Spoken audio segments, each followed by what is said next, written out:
And so I think one of the biggest, most important things is getting the newest person launched and getting them to action right away, rather than giving them the plan for the plan of the plan of the plan. Because what do you think?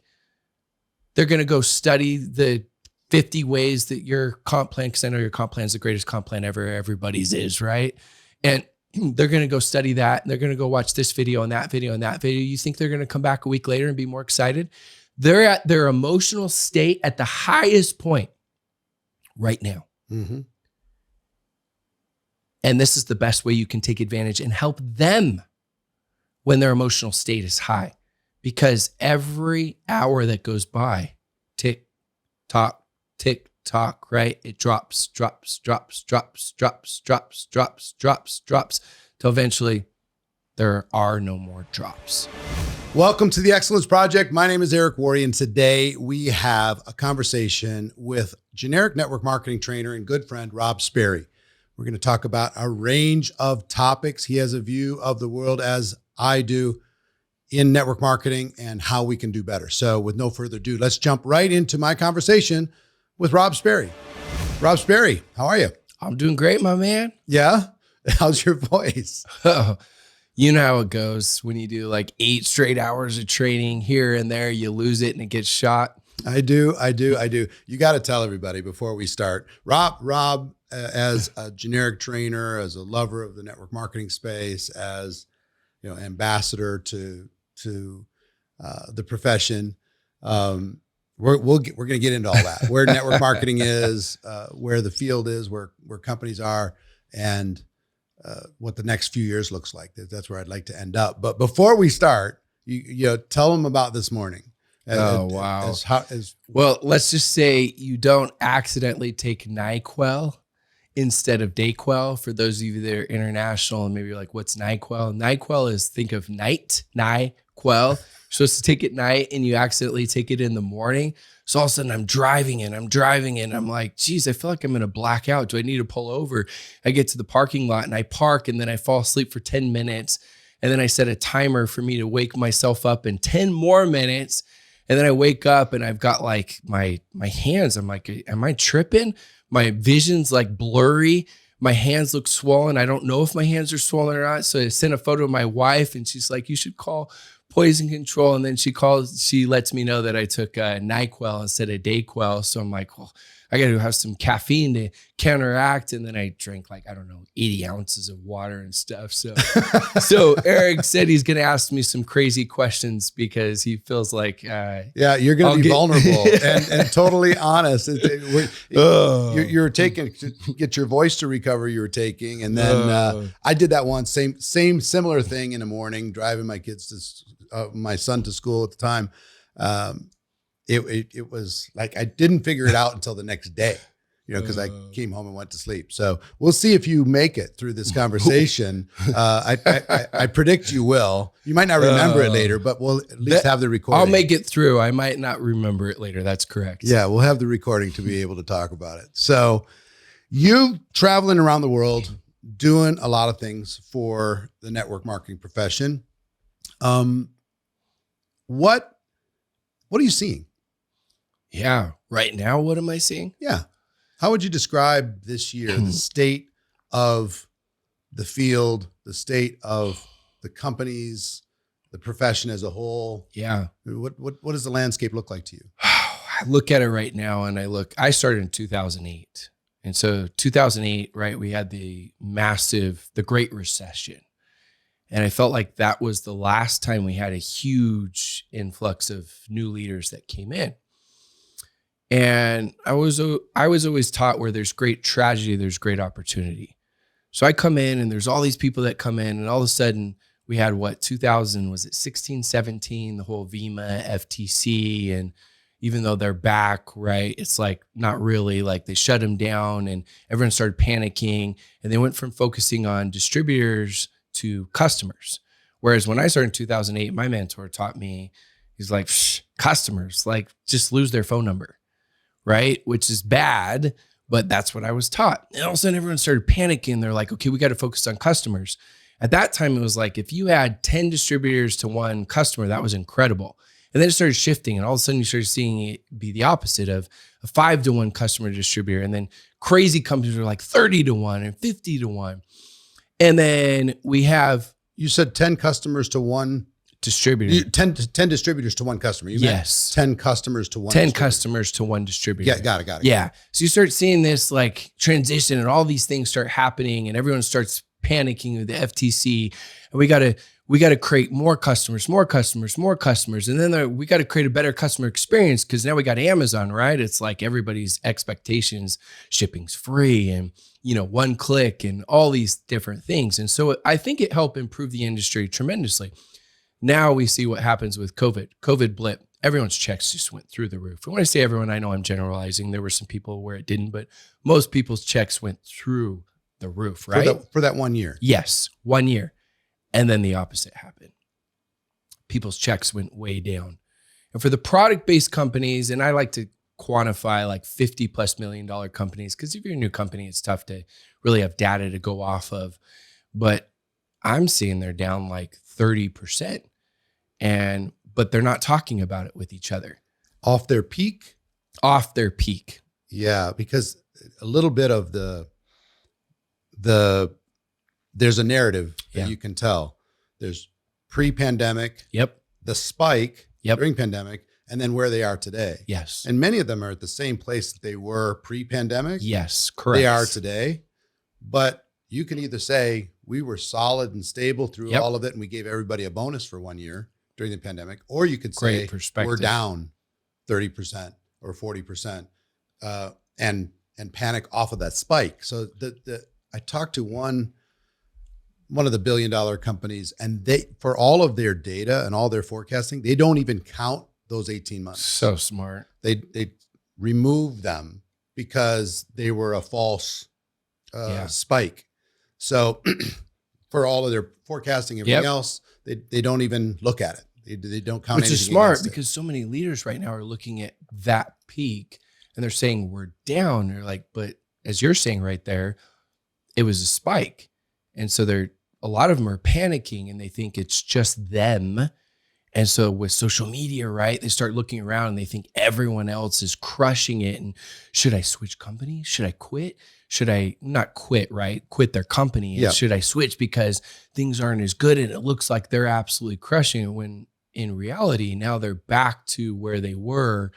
Whereas if they do what you're saying, where they throw out those 18 months. And so I look at it right now with where we're at. I mean, we have consumer debt higher than what it was in 2008. I mean, that's nuts. We have interest in real estate is worse than where it was at during that little Great Recession. We have inflation. It's just kind of a weird time with the network marketing industry. But I look at it, it's kind of like the movie Forrest Gump. You got Uncle Dan, right? He's always over there just swearing up a storm, pissed off at the world, pissed off at everything. You got Bubba, he can't stop talking, and you got Forrest just listening. And they're out there on their boats, and they can't catch any fish, and Bubba's just talking, and Uncle Dan's just swearing. And then all of a sudden, what happens? Storm comes, just like what's happening right now. And the last boat that was standing, or those that withstood the test of time, what happens? They end up capturing, or they end up catching a ton of fish, and they became filthy rich because they were the last boat standing. So right now, during this dip, those that actually put in the time and increase their skills, they'll see that 10x, 20x, they'll see that huge return. But compensation always catches up to skill set and effort, but it's almost always massively delayed. So when people hear like cliches, the test before the testimony, the mess before the message, right? Well, I mean, there's truth to it, but it's always delayed. And too many people are right now just trying to survive. And they're like, but I'm working hard and nothing's showing for it. Oh, it will if you put the time in. It will. Yeah. What's hard I've seen for leaders is to mentally let go of their peak check. Yeah. Because if they're constantly comparing to a spike, and that became normal for them in like 2 months. That was like, okay, some of them adjusted their lifestyle to it. They did all kinds of stuff. So now they're like, and big leaders making big money, they before the pandemic, they were making $500,000. They went to $1 million a year. And now they're back to $500,000. They think they're broke at $500,000. Same people started post-pandemic. It's a really interesting phenomenon. The groups and organizations that started post-pandemic are growing inside of the companies where other people are declining. Yeah. Because they were making 100, now they're making 500. They think they're rich. So true. Same 500, right? So if you can have the emotional intelligence to release your peak check, yeah, and understand that and set your lifestyle to the number of real leaders you have on your organization, not the sales and not the commission check. Yep. Because the real leadership, I think, and I'd be interested to get your take on it, is the health of your organization. It's like the fundamentals of a publicly traded company. The number of actual real leaders, not just earners, but people who, and you don't know if they're a leader or an earner until you run into adversity and how they respond to it. If they blame, they throw tantrums, they go on strike, they retire, they do all different kinds of things, or are they part of the solution? That's when you find out. So ultimately, the sales line is going to match the revenue line. The sales line is going to match the leadership line. Yeah. Within an organization. So your thoughts on leadership being the actual real measurement of an organization, and can somebody have the emotional intelligence to set their lifestyle based upon the number of actual leaders versus what their check is showing in a particular time? Yeah, too many people, right? They're drama kings and queens, and they define everything based off just the check. And I like how you said it right there, where it's actually looking at the leadership, because that's going to, in the end, determine your real check. And when I look at it, so often when these trials come, we see these leaders that they were right place, right time. And it's not talked about enough, and there's an element to it. We know there's a luck element. We don't focus on that because we know true wealth is the ability. It's not what you have in the bank. And so we let's focus on the ability, but too many people, they do treat it like net lottery ticket marketing, net hoping, net wishing, net dreaming, net looking around. And they see that person, it's like, if they can do it, you can do it. And yeah, there are those, I don't know what percentage. I mean, we could throw out guesses, but we both know that there's a lot of those leaders out there that they were just right place, right time, which is also empowering in the industry, that it's possible and you can do it, but it also is disempowering because a lot of people are hoping for luck rather than doing the whole Jim Rohn, don't wish it were easier, wish you were better, right? Become better. So you start to see this. So I 100% agree with you. You start to see, as things happen with organizations, you start to see the people that panic right away. You start to see the people that start to focus on skills. You start to see the people that unplug. And you start to see the people that start to say, you know what? Hey, we're having convention. Let's show up a day early. Let's create a little team culture. Let's create a little team camaraderie, right? As we show up a little bit day early. Let's create a little more attention. Let's do some Facebook Live interviews. Let's do a little bit more training. Let's do leadership development. Like this right now, recessions are actually great, I think, because it cleanses out the people that were lucky. And it makes us get better. It makes us get stronger. It makes us focus on our skills so that when that wave comes again, we're ready. We're ready to crush it. Do you know one of the memes that sunk its teeth into our profession that I think has really damaged us is do for 2 to 5 years what other people won't, so you can have for the rest of your life what other people don't. Yeah. That whole idea of a short-term thing, build it once, have it forever. Yeah. One, there's no such thing. Nope. As building it once, having it forever. Two, I believe we're in the building business and we're in the rebuilding business. Every other profession in the world, as if you're entrepreneurial at all, or if you're going to be relevant at all, you have to reinvent yourself every 3 to 5 years. Yeah. And how do you think we shift that mindset that let's get people prepared and ready to reinvent themselves, to reevaluate what they're doing, to take a look at their systems, to strengthen their leadership, to do all these things, versus this after 3 to 5 years, because we say this so many times, somebody's making good money. Maybe they hit their goal. So they go into cruise control and they say, well, I guess I'm supposed to go to the beach now. I guess I'm supposed to stop working now. So you're shaking your head. You're seeing the same thing.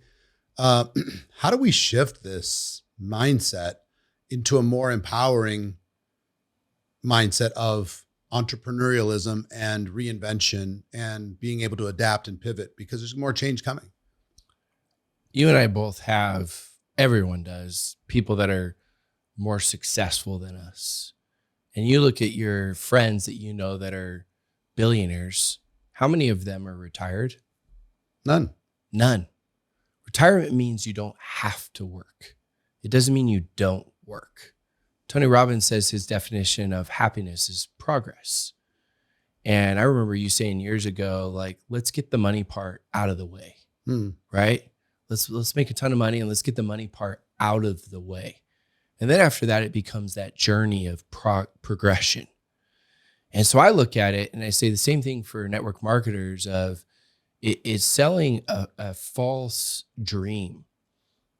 Like you said, there's no reality to that, and anything where you just build it and you're done. And also it's selfish. Like part of it is leadership development and giving back to people and helping people.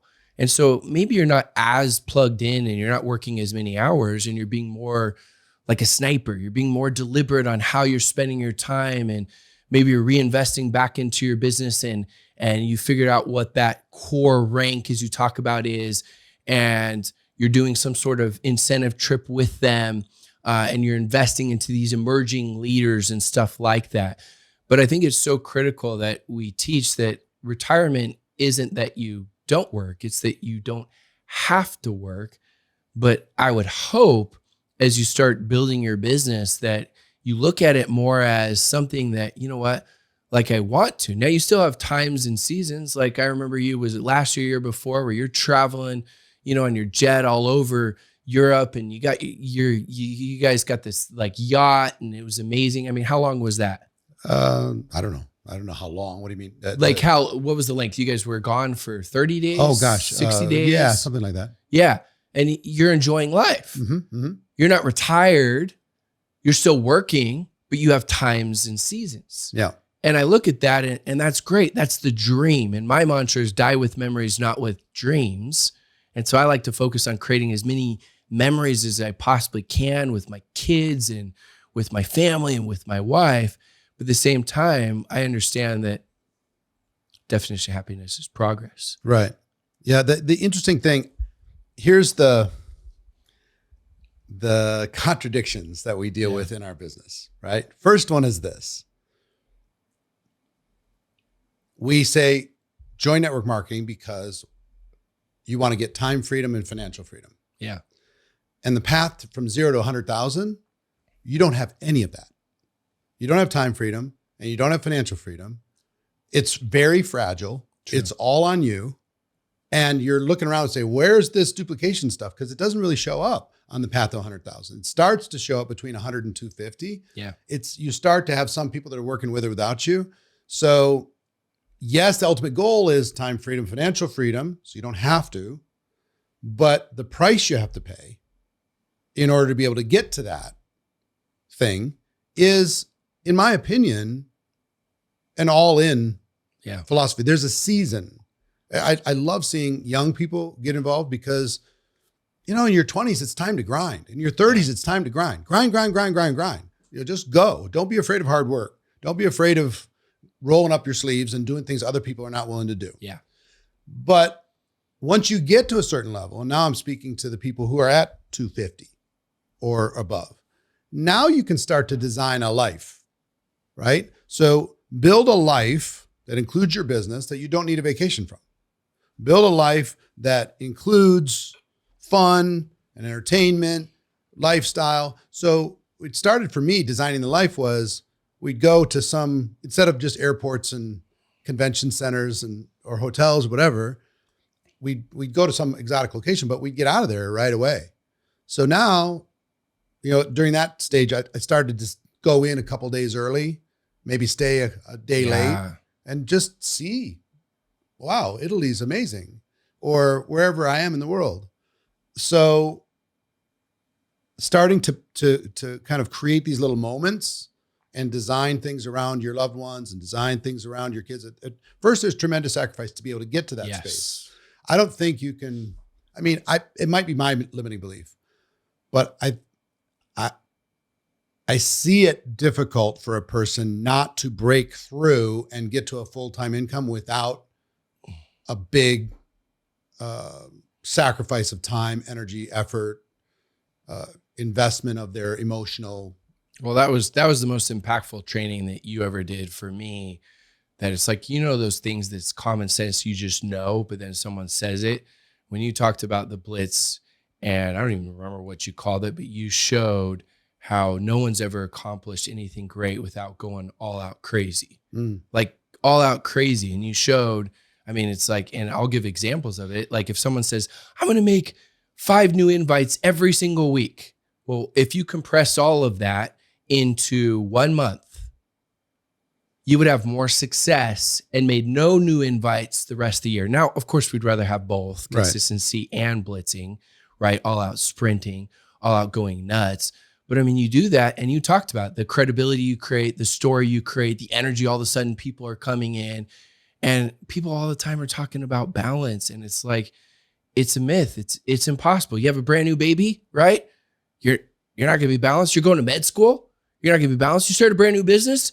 You're not balanced. The key is you're going to focus on what you focus on. Don't lose sight of what's the most important thing to you. So maintain some minimum non-negotiable goals. So like for me, I'm going crazy on my business. It's great. I'm going to make sure I'm still doing date night with my wife, right? I don't want to lose that relationship.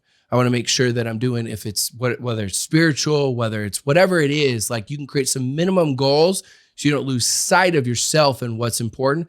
But yeah, you got to go obsessing. You got to go all crazy, and you got to make the sacrifice. You can't gain something new without giving up something old. Yeah. Like it's just a principle that people like want it all. And it's like, they're principles that you got to abide by. Like Rob Dyrdek is a friend, MTV guy and entrepreneur and all that. So he's next level. He's next level. Discipline. Unbelievable. So crazy. he's having me question my beliefs about balance. Yeah. I've always looked at balance in seasons versus in days. Yeah. But he decided when he got married like 8 years ago that he was going to create balance in days and become highly efficient. Yeah. But my guess is he probably had to pay a bigger price in order to be able to have the entrepreneurial sense to know what the business would require and to be more system driven around his businesses. Very efficient with everything that he does. So it's challenged me because I have my limiting beliefs that there's things that only I can do. Yeah. And other people can't do it. Sorry. So I'll put the load on my shoulders. I'll do it. That's been part of my nature for forever. And I'm just wondering, I'm wondering if there's something in the middle, or if his philosophy of designing your life is after you pay a heavy price. Like you pay the heavy price, you'd be willing to accept the sacrifice, and then you start to design a life. Because like he was, I don't know, 40 or something before he said, okay, I'm gonna balance everything out. Yeah. And he went all in, doing every crazy thing you could do in the world, every stunt in the world, beat up his body, did all different types of things. And then he decided to do this. So I'm fascinated by that. But do you know anybody who was long-term successful in our business that didn't go all in, all out, at least for a season? Are you aware of anybody? No. That you can think of? Not if you count them as the real deal, right? Because like we talked about earlier, there are people that right place, right time, but true wealth is ability, not what you have in the bank. So if that's the case, I don't know anyone that's gone all out. And it doesn't matter where I speak in the world. I don't know, you've probably spoken in more countries that I've even been to, but I've been paid to speak in 23 countries. And it's like every single time they say, you ask them, what systems did you follow? They can't even remember. Mm-hmm. They don't even know. Well, what did you do? All out massive action. And that's it. And they didn't even really know what they were doing, but they took all out massive action. And that's honestly the commonality of all the top leaders is that's what they did. And they're like, well, what does that mean? The number one income producing activity is talking to brand new people, customers or business builders. All the other stuff is cute, but most time it's fake work. It's like, oh, I listened to 72 podcasts and I read 6 books and I studied the 72 ways the comp plan pays, right? And blah, blah, blah, blah, blah. And the secret magical ingredients and stuff. And it's like, that's all great. But how many new people did you reach out to? And you talk to all these successful leaders and it's like they went on an all out blitz on making those reach outs. Like every single time, like that's the one, I don't know if that's what you've seen as well, but that's like the one common theme. And that's why when you did that training, I don't even know if it was like 8-9 years ago, it was like that was like a big aha moment. It's kind of like one of those things you think you know, but then you hear it and you're like, like that's just truth. Mm-hmm. Yeah, it came from reverse engineering my success and then also taking a look at other people's. Mm-hmm. There was some sort of 90-day run or some sort of big burst. Yeah. And for the legends, there was a series of bursts, and here, let me give you what legendary status is. Maybe 1 burst a year, maybe 6 or 7 over the course of 10 years total, all in 90-day runs. That has been kind of the history of somebody's radical success. And there's been some that just strung them together. But they strung 90-day runs for a year for 3 years, and then they settled in, So there's been some that have done that as well. I had a business advisor, his name is Sam Georges, and really a lot of wisdom in this guy. He said something that stuck with me: all business is conversation. All business is conversation. If there's conversation happening about your business, you're in business. And if it's not, you're out of business. So all business conversation. I'm like, wow, okay, let me let that sink in. So if I want to improve my organization's reach and activity, I just need them to start conversations. So recently, it'll be a bit till this airs, this conversation that we're having now. But recently I did a goal setting workshop.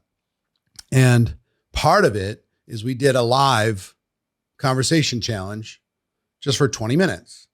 I think 20, 25 minutes, something like that, in the middle of a 3-hour training where I just had to tell people to start conversations. Just start them. Yeah. Just say hello, whatever you have to do.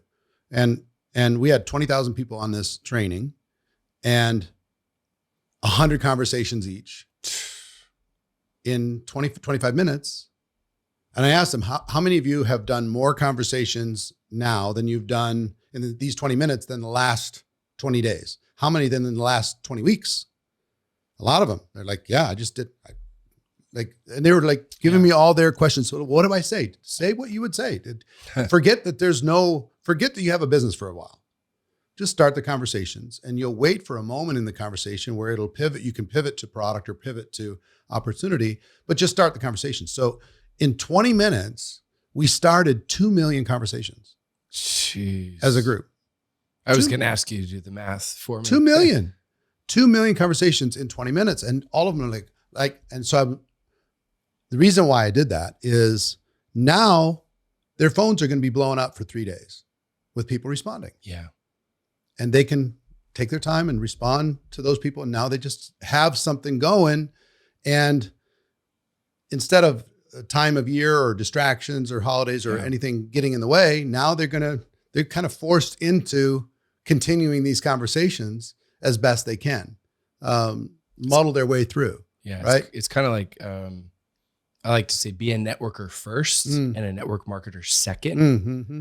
And when I first started this business, I say naturally because you can be who you want when you want.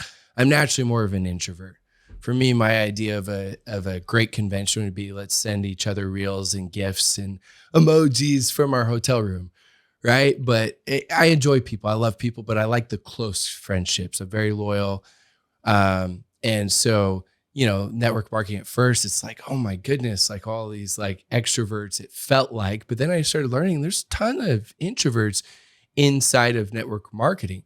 And so for me, one of the ways that I absolutely crushed it in network marketing before I transitioned to coaching, when I was building, was I did what you're saying. I sent 300 non-business related conversations.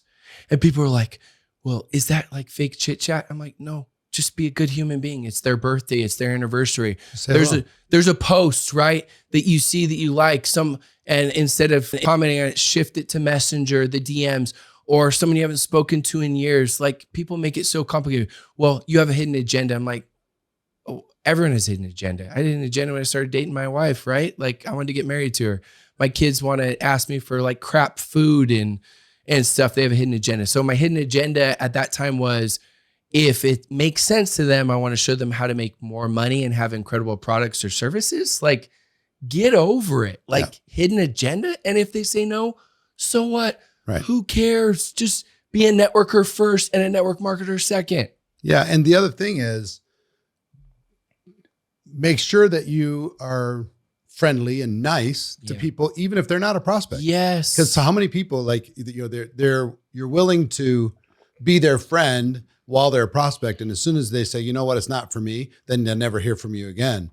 Then they go, oh, I see how this was, and then they hit you up, a year later, and they haven't spoken to at all. Right. And so what I would do is, because I was so scared, like cold contacting. I mean, I don't sweat. Just thinking about that would make me sweat so much. I was really good with warmer relationships, really good. So if someone said no to me, I would instantly put a reminder in my phone 2 weeks later, and I would reach out to them and I'd say, hey, I just want to thank you so much. Timing wasn't right for you, but thanks for taking a look. I'd put another reminder in my phone 2 months later and 6 months later, non-business related, just to reach out, just be a good human being, because it's the worst. You're going to be part of the NFL, the no friends league, the no friends left. We're not talking about the Minnesota Vikings who are playing well. Who are like the no football league.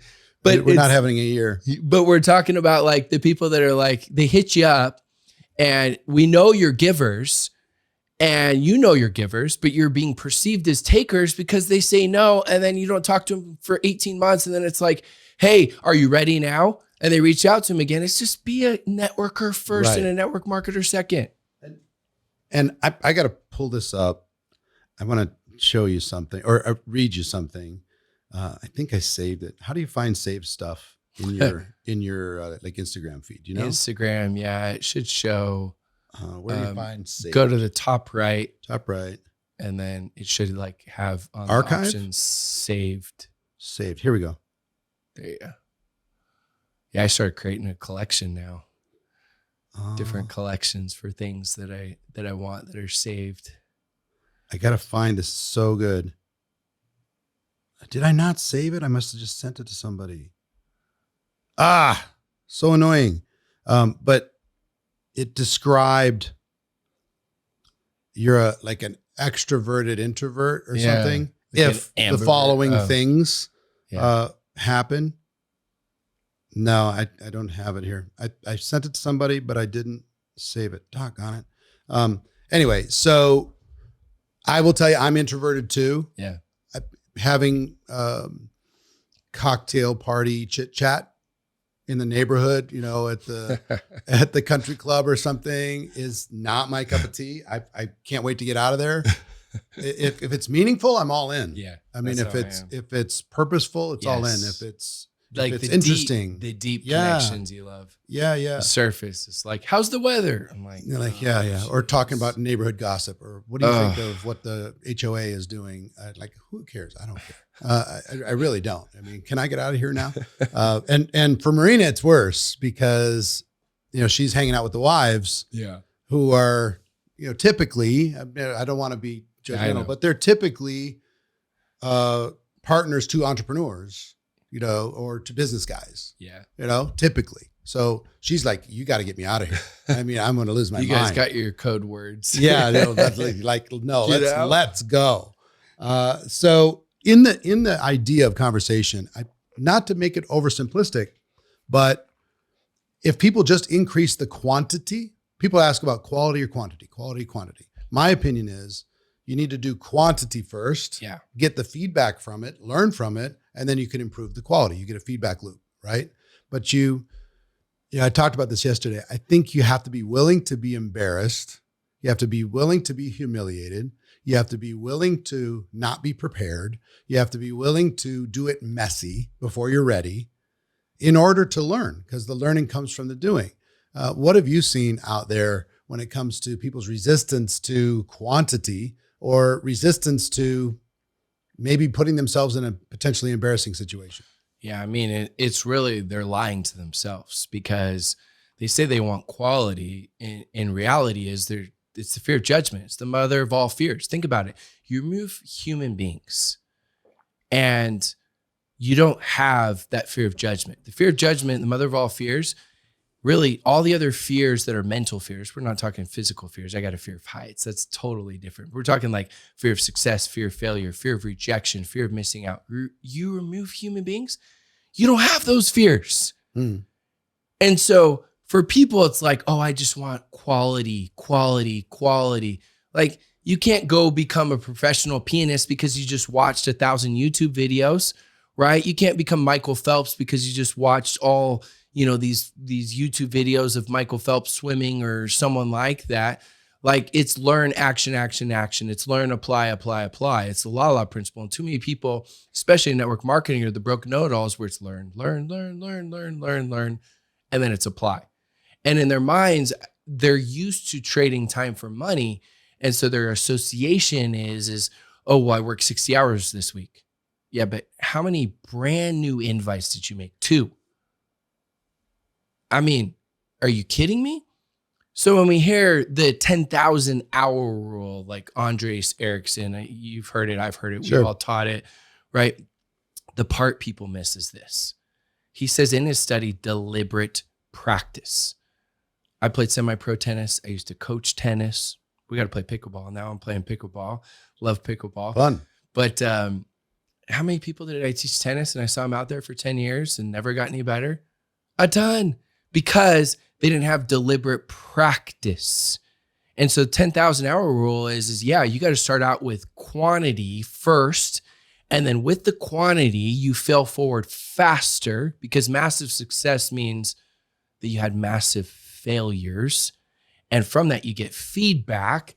And then after that, you take the massive action again. But you know this. I mean, how many people do we see in network marketing? What they do is they go in, they crush it, make tons of brand new invites, they hit rank. And then they go in what's called management mode.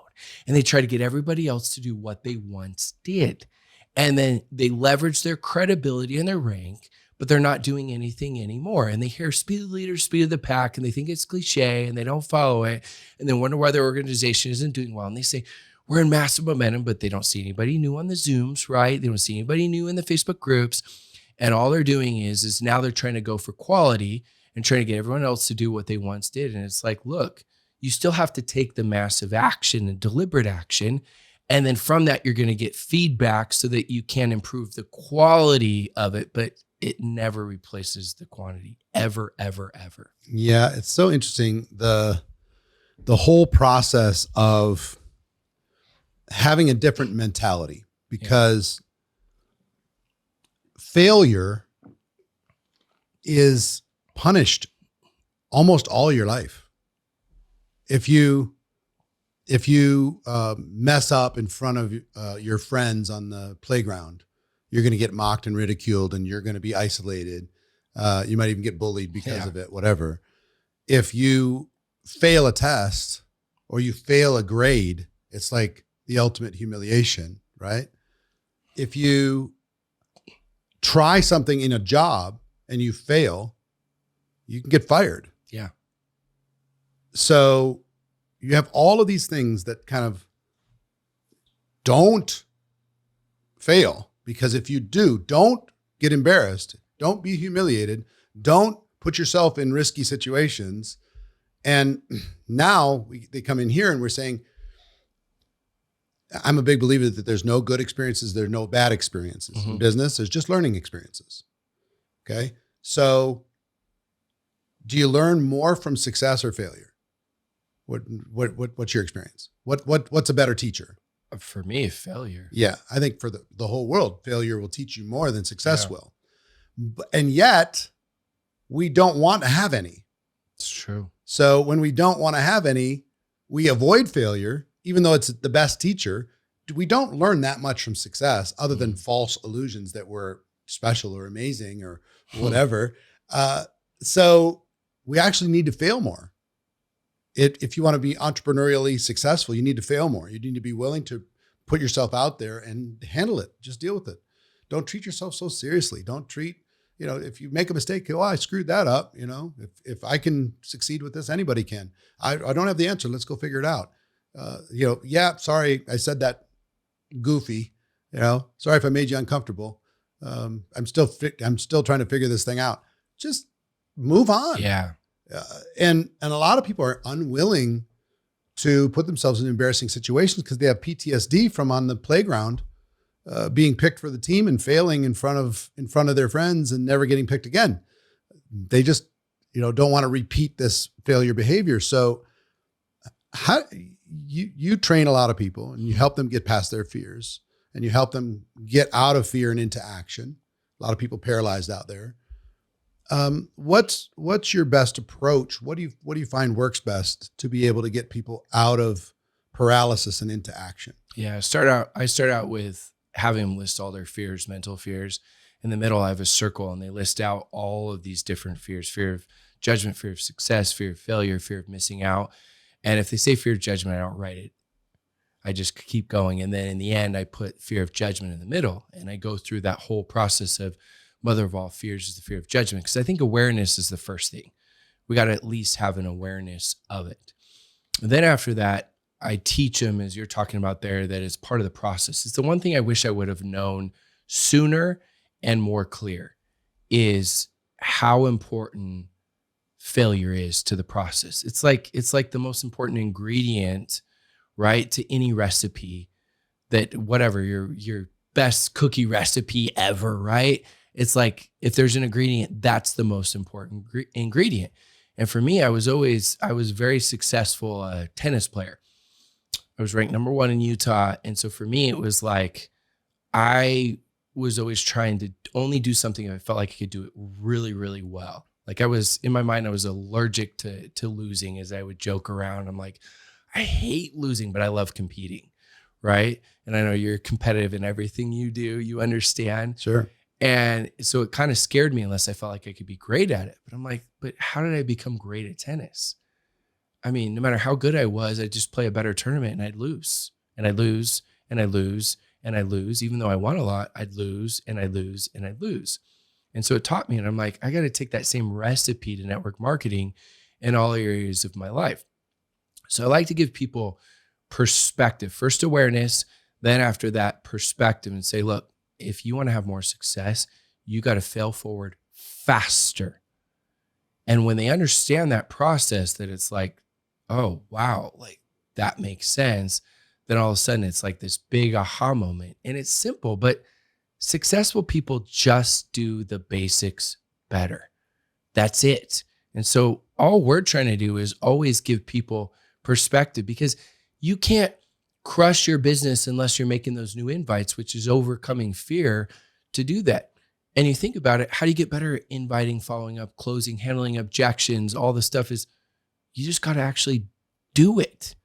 And that's what our goal is to help cast a vision to them, because good leaders have vision, great leaders give vision, is to give them enough vision that they're willing to do it. Steven Covey, kind of funny story. Steven Covey didn't know who he was in high school, but I was at his house all the time from his son and football. My parents were like, oh, he's like famous. And now I wish I would have asked him questions, because I had no idea at the time. I'm like, man, this short little nice soft-spoken guy But he said his definition of leadership was communicating to one their worth and potential so well they see it in themselves. Say it again. Stephen Covey said his definition of leadership is communicating to one their worth and potential so well they see it in themselves. Hey there, just a quick interruption, especially for network marketers. Whether you're just starting out or if you're ready to level up, GoPro Academy has just what you need to take your network marketing business to the next level.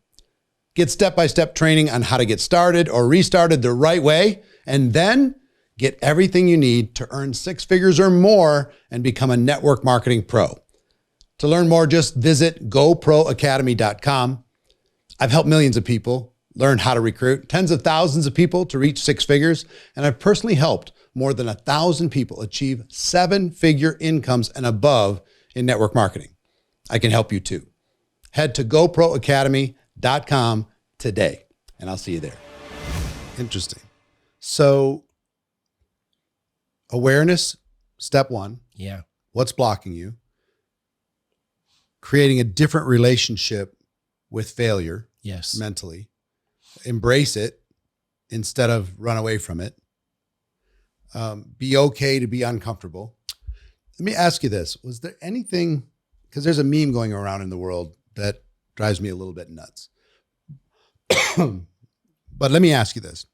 Was there anything when you were building in the field, before you were training generically, that you hated doing, but you knew you needed to do?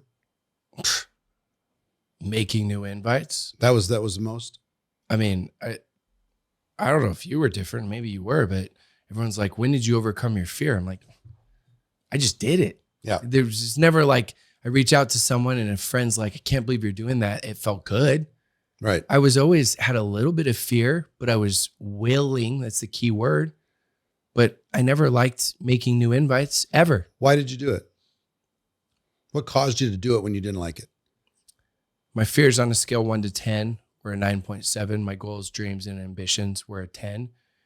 I did it because there's 2 questions everyone asks themselves whenever they're willing or looking at a business or making any decision. Can I do it? Yes. Is it worth it? I did it because to me, I had a vision that it was worth it. And what does that entail? It's different for everyone. For me, I wanted to be able to have a little bit more control of my finances and my time, which to me meant being a better father, husband, friend, leader, neighbor, all of it. See, the interesting thing for me, the meme that drives me crazy is this: only do what you love. Because if you only do what you love, you never work a day in your life. And it's misinterpreted. Yeah. You know, because all the billionaires and multimillionaires, they're all saying, oh, just find something that you love and you'll never even have to go to work. And I kind of think that's nonsense as it's interpreted. Yeah. Now, if you love the overall, you're willing to do some crappy things in order to be able to get to what you love. Yeah. Like if you had a passion for playing tennis, there was a lot of painful things and early mornings and, you know, monotonous practice and everything else in order to be able to get to that thing that you loved, right? Improving, or even parenting. Did you love every part of it? Did you love it when the baby was crying all night? Did you love it when a colicky situation going on or changing the diapers and all that stuff? Did you love all the relentless attention that you had to give, your life, being controlled by the little ones running around the house, changing dirty diapers? Right. Did you love all of that? Well, no, but you love your children so much, you love your family so much, you're willing to do those things. So I was always super intimidated and scared of the whole recruiting process. Yeah. Talking to somebody who was looking directionally in somewhere else and tried to get them to look at what I had. And I always felt awkward. Now I became world-class at it. Yeah. They told me, you know what, if you do it long enough, you'll learn to love it. And I never really did. I never learned to love it. I became great at it. I became confident in it, but it was still like when I was emotionally putting on my recruiting clothes, I'm like, okay, it's part of the reason why I did sprints, because if I put my head down and just sprinted, I could get better results than if I had to put the recruiting clothes on every day. So I'd bring in a batch of people, then I'd work with them. And then I'd bring in another batch. Let's get it out of the way. Yeah, just rip the Band-Aid off, get that done. So, and figuring out the leverage part of things. I came from the same school as you. My early mentor wouldn't walk across the street to get a customer. It was so interested in growing a network that would get all the customers. So I come from a school of growing the network. Yeah. Now, it's not the healthiest thing. Ultimately, the only way we get paid long-term, people get paid in network marketing, is from the sale of a product to a consumer. So we got to buy into the sales process. We got to okay, let's all engage in that. And even though it wasn't my favorite thing, I learned how to do it. And the example I use is home parties. They're probably my least favorite thing. They worked, so hosting a home party, having people come over to my house, inviting a bunch of people, and a lot of them not showing up the last minute, that was emotionally exhausting, but they get results. And then, my mentor said, you got to at least do one a week. Go to somebody's house, schedule it, have them invite people. You go over there and help them out, plan, tell, show, try, do. You're going to show them how to do this and help them get started. So I remember one in particular. I go to this person's house. They invited 20 people. 2 showed up. And I'm literally talking through the door of the bathroom to the person on my team in the bathroom, trying to convince them to come out because they didn't want to come out, because they thought for sure 20 people were going to be there and 2 were there. And they were so overwhelmed with the implied rejection of the 18 people that didn't show up. They couldn't face the 2 people that were in the room. We had to change the setup of the chairs in the room. And we had to change the amount of appetizers and all the stuff for the 2 guests that showed up. So finally talked them out, and we end up getting a customer, and one of them signs up and one becomes a customer. So it's a successful evening. And I had to spend 2 hours re-enrolling my team member after they left because they were still mortified and in tears. And I ended up making something like $75 or something for the evening. And it took 5 hours out of my life. I left my family for a week, for an evening. And I went to my mentor. I said, look, I'll give you the $75 so I don't have to do this again. I'm trading $75 for 5 hours of my life dealing with all this emotional stuff. I don't want to do it. He said, hold on. We're in a business of leverage. And I'm like, okay. He said, if you wanted to get 10, do you agree that they work? Yeah, they work.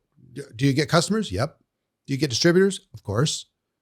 Would it be good if everybody in your team did 1 a week? Yeah. Well, if you had to trade doing 1 a week yourself and lead by example, so 10 people on your team would each do 1 a week. Would that be a good trade? Yeah. And if that was true, would you do 1 so you could get 100 people on your team or 1,000 people on your team to do 1 a week? If 1,000 people on your team did 1 a week, how many customers would you add on average per week?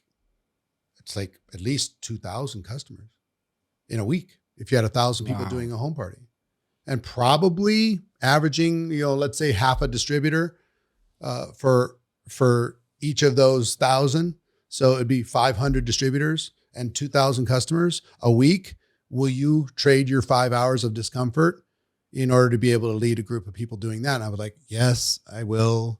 So that's vision. Yeah, it was really good, but it's true in all the different things. Will you trade some discomfort of a personal thing that gets results in order to be able to lead people that wouldn't have done it if you're not out there doing it, leading by example? You remember Darren Hardy's book? Sure. The Compound Effect. He says in that 95% of the things entrepreneurs do, they don't like doing. And that, to me, I needed to hear that when I started in network marketing. And it's exactly what you're teaching right there, because, the whole be passionate, Love it. I'm like, well, yeah, I love like the die with memories, not with dreams. And I love doing like 7 family vacations a year, with the family and friends and the wife, and I get to speak, and then I go do like 6 days of fun. But that took time. Mm-hmm. The stuff before that, it's not like you reach out, okay, I'm going to do this. I'm going on a blitz. I'm going to reach out to 250 people this week. And you're like, oh, this is so fun. This is so exciting. I just got rejected by 30 more people, Eric. Oh, wow. This is the best day of my life. Like, geez, how could I couldn't be even happier than this. Like, of course not. But again, it's like the perspective that people have, it just needs to be taught better, because that's not the case. You're right. You're dead on. It's not, you love the results, but the process of it, it's not fun. It's not supposed to be fun. It can be. It can be for some people. Some people, you've seen these people, haven't you? You're working with them. They're walking and talking recruiting machines everywhere they go. Bless them. Yeah, they're back in the kitchen talking to the chef. They're meeting with the Uber driver later for lunch, and I call those friends the crazy special. We love them extroverts. Yeah, and they're tuning in right now. They're like, yeah, that's me, and like I love that. And there's things that they don't like as well that are completely different. Sure. Right. But that for them, that's their nature. Yeah. Yeah. So I don't want you to believe that it's required for you to be in pain. Yeah. But it's okay if there's something that's painful. It's not necessarily your nature, but it helps you get to your goal, your dream, whatever it is that you're trying to do. So figuring out people's fears, getting people in a conversation, getting people to action. What else has worked the most when it comes to your training of people? What's the philosophy that you're able to share that is most meaningful to people as they're out there growing their business? Yeah. I mean, a lot of it, of course, is first things first is getting people into action. People all the time talk about duplication and the importance of retention, and all that stuff is absolutely critical. But without recruiting, there is no duplication. And so you start out with recruiting, and part of the duplication is getting the newest person launched right away. And how you get the newest person launched right away is too many times now the systems are so good they suck. People are creating things that they never did because they feel like they're bored now. They're making a lot of money and business is going down. So they go spend a whole year creating this 72-step system, right? As we know, Leonardo da Vinci says it best. He says, simplicity is the ultimate sophistication. That was in Steve Jobs' office. He had it up there. He abided by that. Simplicity is the ultimate sophistication. So when someone starts right away, it's got to be so stupid simple. It's the KISS strategy. Keep it stupid simple. They got to be able to take action right away. And I look at it as with that's recruiting and duplication together. If someone starts right now and they don't do anything for 24 hours, and now all of a sudden 48 hours, every day that goes by that they don't do something, the likelihood of them ever doing anything at all goes down dramatically, to the point after a week, most of them are like, oh, sorry, I just don't have the personality. I don't have the time. It's not my style, right? And they buy the excuses rather than the solution. When someone starts, you need to get them into action right away. Not the training for the training of the training, because otherwise that would be like, right, you got your incredible jet, and that would be like the pilot. The pilot coming, that's the upline. The jet, that's network marketing. Like, hey, I'm going to teach you how to fly this jet. And so, oh, wow, this is amazing. Like, I'm so excited. I'm bought in. I'm going to go in this jet. I'm going to learn how to fly it. So they get in the jet, and the upline, right, the pilot says, okay, hey, go watch these 6 YouTube videos. And in the Facebook group, we got all these incredible announcement posts, and go watch these. And then what does the pilot do? Pilot gets off. Pilot says, good luck. Who's flying that jet? Nobody. Nobody's flying that jet. And that's what network marketers do. Instead of, it's yes, follow your systems, follow your tools, but get them into action right away. And that's whether it's a customer approach, which is most people, a business builder approach, that's some of you, but getting them to reach out to new people right away. Now they're going to bed with dreams rather than nightmares. oh my goodness, Kathy, she's president of the PTA. She talks to everybody. If she joins this business, this could be huge. Now, she hasn't joined yet, but their mind now is wandering in directions of positivity. Whereas if they haven't reached out to anybody brand new and they go to bed, the nightmares come. Oh, geez, like I don't know anything about this comp plan. I don't know what to say. I don't know how to invite them. So you got to make it so simple that it's not that complicated. You don't have to, and I know it's old school, right? Of be the preview of the movie. Yeah, that's all you are. You're utilizing your tools. You're not selling them on buying the product. You're not selling them on joining the business. You're actually just selling them on taking a look. That's all you're doing. But if you can do that with Fab 5, and I know some people you can get them to reach out to 10, and some people only 1. But at least something, right? Now they're going to bed with something. Now they're going to bed at least with a little mini dream of possibilities rather than a nightmare that becomes exaggerated, because whatever you go to bed with becomes exaggerated. And so I think one of the biggest, most important things is getting the newest person launched and getting him to action right away rather than giving them the plan for the plan of the plan of the plan. Because what do you think? They're going to go study the 50 ways that your comp plan, because I know your comp plan is the greatest comp plan ever, everybody's is, right? And they're going to go study that. And they're going to go watch this video and that video and that video. You think they're going to come back a week later and be more excited? They're at their emotional state at the highest point right now. Mm-hmm. And this is the best way you can take advantage and help them when their emotional state is high. Because every hour that goes by, tick, tock, right? It drops, till eventually there are no more drops. Right. And so I am so big on when you get started, keep it simple, but we got to get them into action right away. Speed of some sort of income producing activity, even if you have to do it with them. Yes. So I see a lot of what's going on in the world. You do as well. When it comes to recruiting, what's working? When it comes to strategies, tactics, let's assume conversation. Yeah. The people are just in conversation, but what's working? What's actually getting traction today in the network marketing landscape? Yeah. So, I mean, obviously there's a lot of people that are so huge on social media. It's like, should I do the direct approach, indirect approach? There's people that are really big on, of course there's still warm market. I think what's working is a combo of all of it. And I'm going to simplify it. Number one is most people have abandoned their warm markets.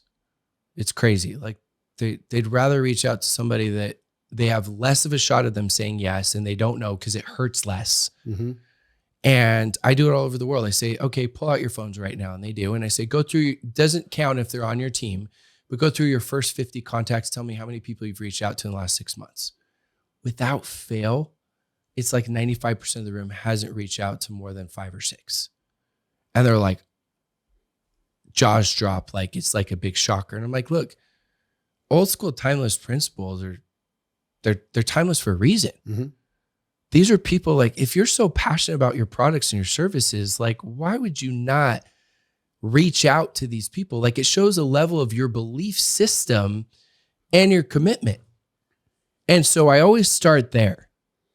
Then from a social media standpoint, the whole, like, it's great attraction marketing. But for me, attraction marketing really is you're building the trust, you're building the credibility, likability, not in a fake way, but you still got to make the direct invites. How many people's inboxes are flooded? I mean, I work with a lot of top millionaires. You work with more than anybody does in the entire world of top millionaires. I mean, how many of their inboxes are just flooded where they don't have to do anything and people are reaching out? Not many, right? Yeah, a handful. I mean, it happens, but not many. So it's not. And there's some unintended consequences from those big brands that ripple through their organization that's not quite as healthy as people would like it to be. Interesting. So I look at it and I say, you still have to make those new invites. So what's working? Successful people just do the basics better is tracking, common sense, super simple. track how many new invites you're making, and split test it. Split testing, like I'm not huge on scripts, even though I'll give some because people always want them, and it's great to give the principles and teach them behind it. I don't understand why network marketers don't do this. Go approach people, 50 people one way, 50 people another way, and see which way works best. And then do it again and again and again. You do that for websites. I do that for websites, landing pages. We see what works and what doesn't work. And as you do that, you'll start to see what works best for you. It doesn't really matter what works best for other people, but what I've seen is people that actually split test and follow this, they see, oh my goodness, winner, winner, chicken dinner. I approached 50 people this way, or you can say 30 people, that's fine. And I found that 20 out of 30 people looked at it when I approached them this way, and only 5 looked at it this way. Great, get rid of this one.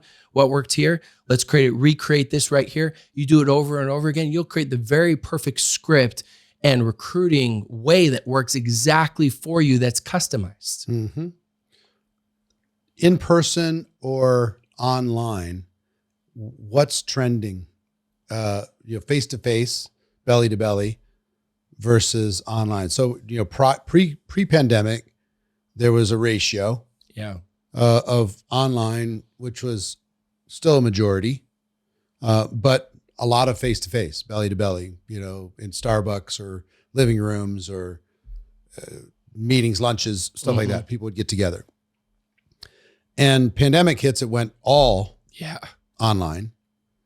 And what's the trend after? What's the ratio, and what's working for the organizations that are growing? Yeah, it's shifting more and more back to in person. When I say shifting, it's still the majority is online. Yeah. So what would you say the ratio is now of successful organizations, the ones that are growing, right? So some people were not ready to flip to 100% digital because they were very face-to-face, belly-to-belly. So that was a very difficult transition for some. But ultimately everybody had to. So they did. They went to 100% and they got a spike, and then people got Zoom fatigue and they were tired of clicking buttons and expecting to get results, and it became work again. And now post-pandemic, I have my number of what I'm seeing. I'm curious as to, in the fast growing organizations that you work with, what is the ratio now of person to person versus technology? What, as a percentage, what would you think? That's a good question. I've seen more of, and I'd love to get your take on it, but I've seen more of teams that have done events. Those are the ones that are actually thriving right now, in-person events. People that you and I both know really, really well. The teams that were only social media and never had any in-person team events are getting slaughtered right now.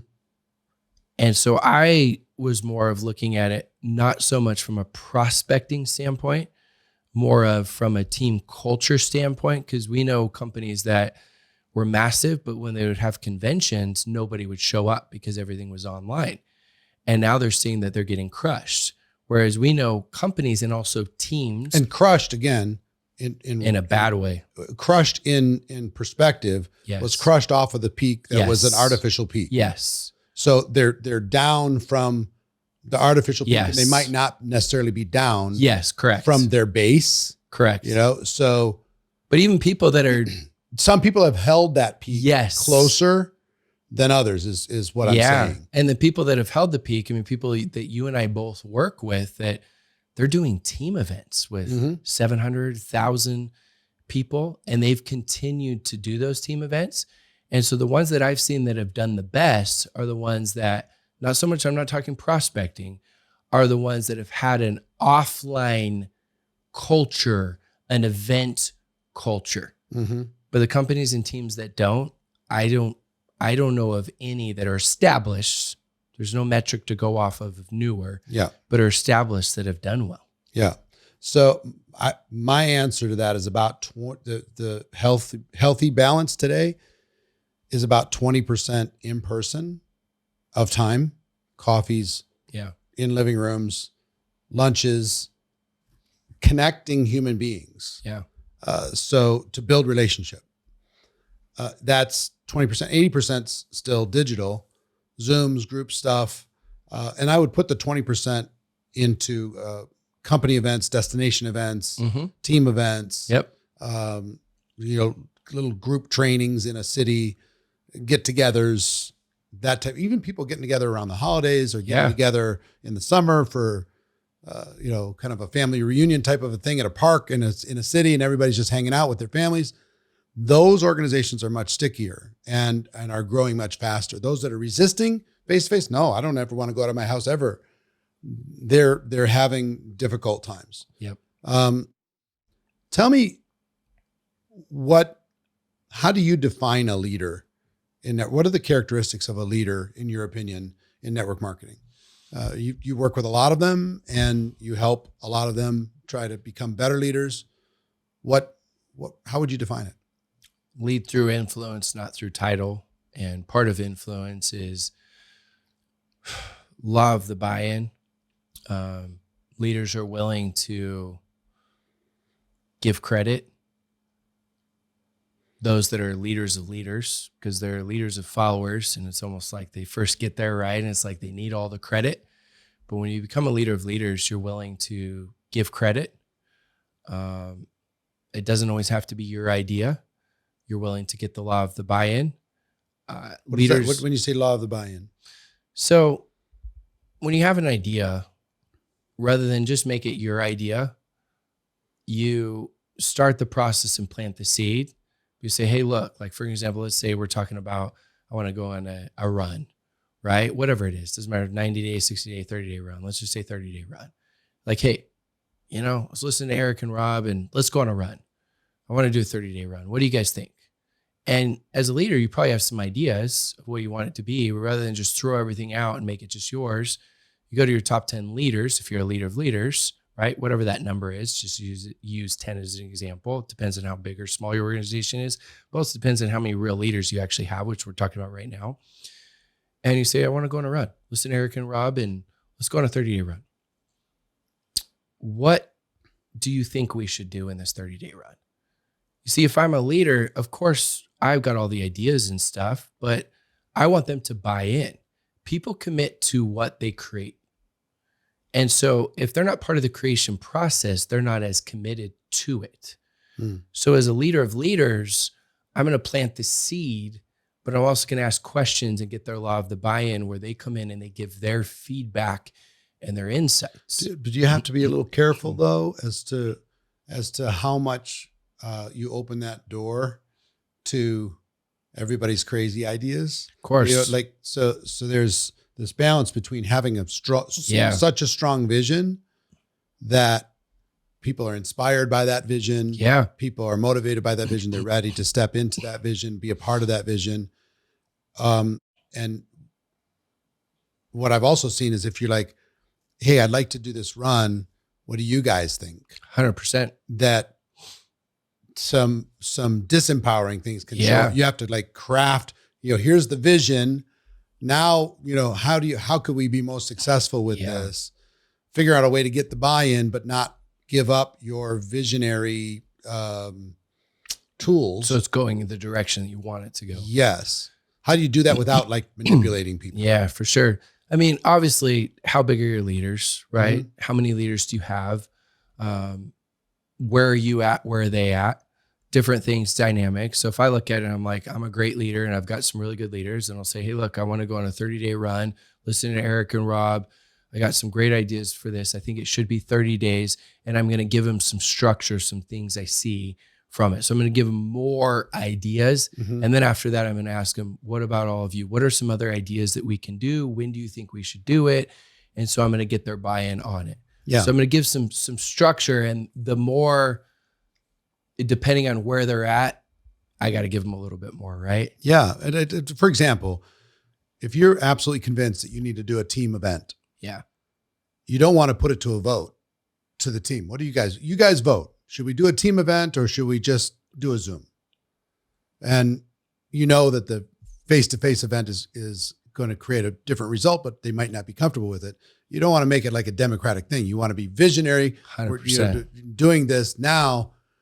And what I've found, and I think it's in the same vein of what you're saying, is come up with an idea and be emotionally intelligent enough to know that there might be some unintended consequences that you're not seeing in your idea. Yep. That somebody on the team could bring up. You go, that was a good one. Yeah, we need to make sure that we don't do that. Like some people say, well, we know that there's going to be another product coming out next month and it's kind of secret stuff. So let's put together a campaign on that. And they do it on the 20th of the month and they kill the end of the month. So there's no sales at the end of the month because everybody's waiting for the new product or the new comp plan enhancement or even just teasing it. Yeah. There's going to be this new thing on the first and they tease it too early and you didn't realize, oh man, now everybody just stopped buying and promoting and they're all waiting now. I did that so many times over the course of my career, thinking I was so smart that I was getting ahead of it and just absolutely, crushed the previous month of it.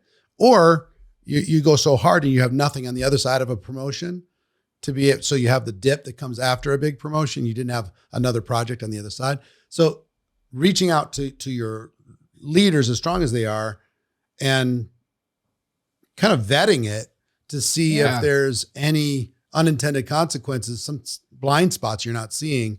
What I've found is when you to get buy-in is be respectful. There's some people on your team that you need to talk with them privately. Yes. If you do it in front of everybody else, they're going to be mad that they're kind of getting ambushed and they feel like they can't really be honest in front of the whole group. So, there's either an earned thing or an ego thing that you need to have a private, respectful conversation, get their buy-in, and then say, okay, now we're going to have the top 10 leaders or something. Let's help shape this thing and let's get their buy-in. And then you kind of go step by step by step until you roll it out. And you might even test it in some groups before you.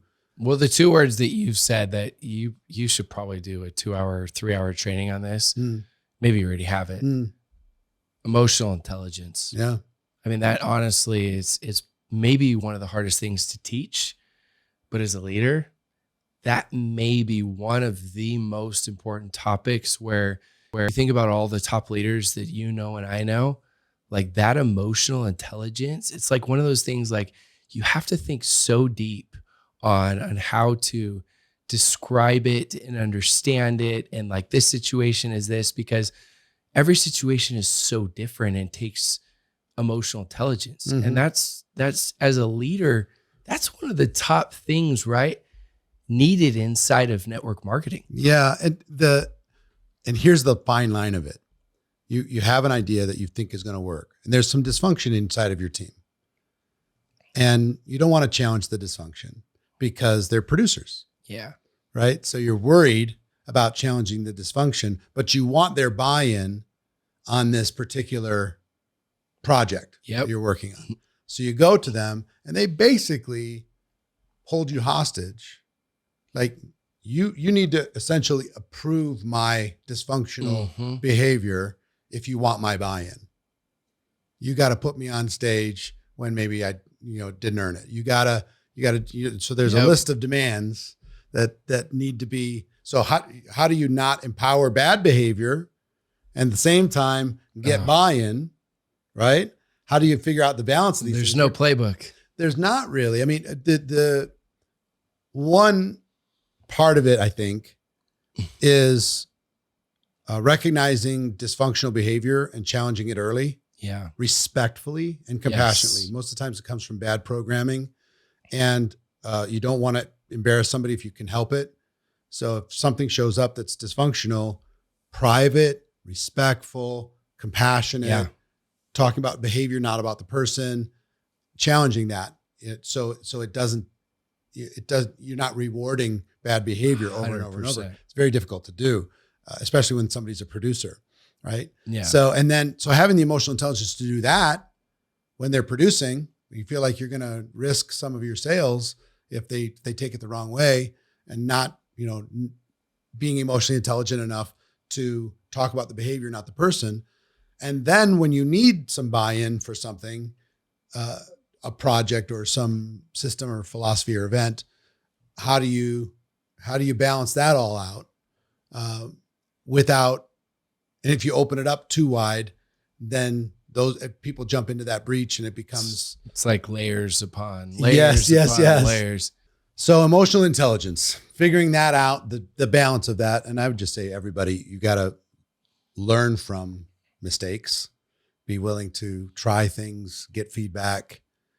I think emotional intelligence is know when to push, know when to pull back, know when to challenge, know when to coach, know when to let them learn from their mistakes. All of those things, it's a balance. I'm not saying it's easy, but it is worth it. So let me ask you this. 2 questions. What change would you like to see in network marketing? And what advice do you have for somebody that's involved in this profession? Yeah. The change I would like to see is, going back to our earlier conversation, is just people treating it like a real business, in the sense of, you don't see anyone that's a CEO that builds a company for 3 or 4 years and they're like, hey, I'm done. I'm not working for the next 20 years. So it's still a dream, but the way the dream's sold is, as we both talked about, it's just not right. Like, it's still an incredible dream. It's so good, we don't have to try to make it seem better. And that's how I always think. It's so good, we don't have to try to make it better. It's already incredible. The lifestyle is incredible. We know that most people either have a lot of time and no money, or a lot of money and no time. You can have both, but having time and money doesn't mean that you never, ever, ever work. Like, it's not healthy. It's not healthy for us as human beings. We have to be continually progressing and improving. And so my hope is that we can collectively communicate and convey that vision, that you have to have a reassociation of what work and network marketing is. It's not, they're thinking, I think a lot of people of like work, of like, oh, like work, how I worked and I hated it. Like, this is more of a different kind of work where you feel like you're impacting and you're making a difference and you're creating influence and legacy. And that's the next level. Because at the beginning, we're learners. We're just trying to just survive. And then it's lifestyle, and you make enough money. And all of a sudden, eventually you realize, yeah, you should want to make more, break through those limiting beliefs that we all have. But eventually it does become legacy. And when you look at that, there's so much you can do through this industry. So that's what I wish, and I hope, and I know that we can, and I know that you're doing that. It's such a phenomenal job. I'm doing my best at it, trying to convey that to the entire field, the entire industry. And give you the kind of last word. What word of advice do you have for anybody out there that wants to be a professional, that wants to be successful here? Rich people think long-term. Poor people think short-term. It's spiritually, financially, physically, mentally, and in all aspects of life. Now, I get it. Urgency is synonymous with wealth. I understand that you got to have the short-term urgency balanced with the long-term vision. And if you want to go pro, you want to be a pro in this industry, you're going to do a couple things. You're going to go on the all-out sprints or blitzes. And you're going to go on multiple. It's not just a one and done. It's just not what it's about. You're going to make sure that you still have a level of consistency, because that's what it all takes for us to be successful. And you're going to look at it and you're going to say, you know what? I'm going to have a different perspective of failure. And if I want to have success, I'm going to have massive failure. And I'm going to fail forward faster and faster and faster and fail my way to success so I can make this thing happen. And so for me, that's like just simplifying everything. I love it. Well, Rob, thank you for coming down. I appreciate the trip. Thank you for risking all that stuff after taking NyQuil instead of DayQuil on your journey down here. I think you did fantastic. Thank you for your contribution to the profession, and I appreciate you. Thanks for having me on. I appreciate you. So that's my conversation with Rob Sperry. I hope you enjoyed it. If you want to get connected with him, find all of his details in the show notes below. And also, if you got value, give us a review, give us a like. Most importantly, share this with somebody that you care about, somebody that would get value from this conversation. Help us spread the word. Together, we're making the network marketing profession better.